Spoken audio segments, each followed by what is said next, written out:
Это история о беременной кошке, которую бывшие хозяева принесли в клинику с просьбой усыпить ее. Они оставили ее и ушли.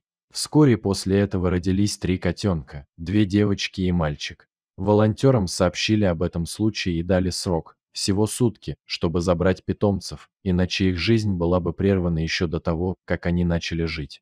Волонтеры решили сохранить жизнь кошки-матери, которая получила имя Кассандра. Начались настоящие поиски временного приюта.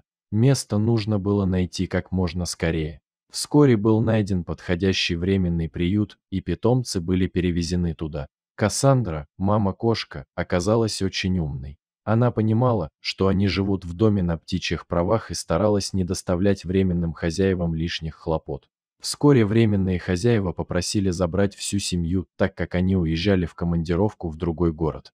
Тогда одной из волонтерок пришлось взять на себя ответственность и забрать маму с 3 котятами. Малышей разместили в отдельной комнате. Постепенно, когда котята подросли и научились самостоятельно есть и ходить в лоток, котятам стали подыскивать новые дома. Первой нашла себе новую семью девочка с недовольной мордочкой. Немного позже мальчик тоже нашел свой новый дом.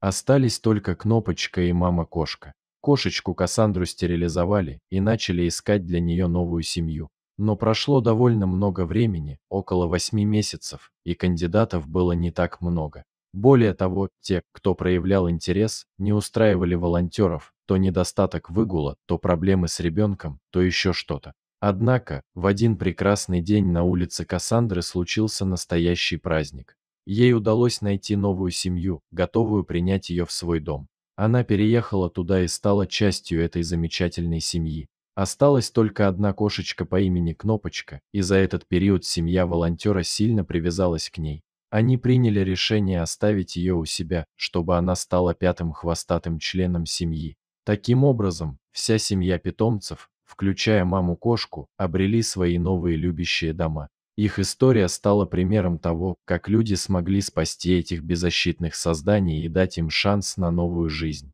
Благодаря волонтерам и заботливым людям, эти котята получили возможность расти и радовать своих новых владельцев своими игривыми прыжками и мурлыканьем. Дорогие зрители, если вам понравилась эта история, обязательно поставьте палец вверх и поделитесь этим рассказом со своими друзьями. Если вы впервые на этом канале и еще не подписаны на него, рекомендую подписаться прямо сейчас, чтобы не пропустить очередную захватывающую историю.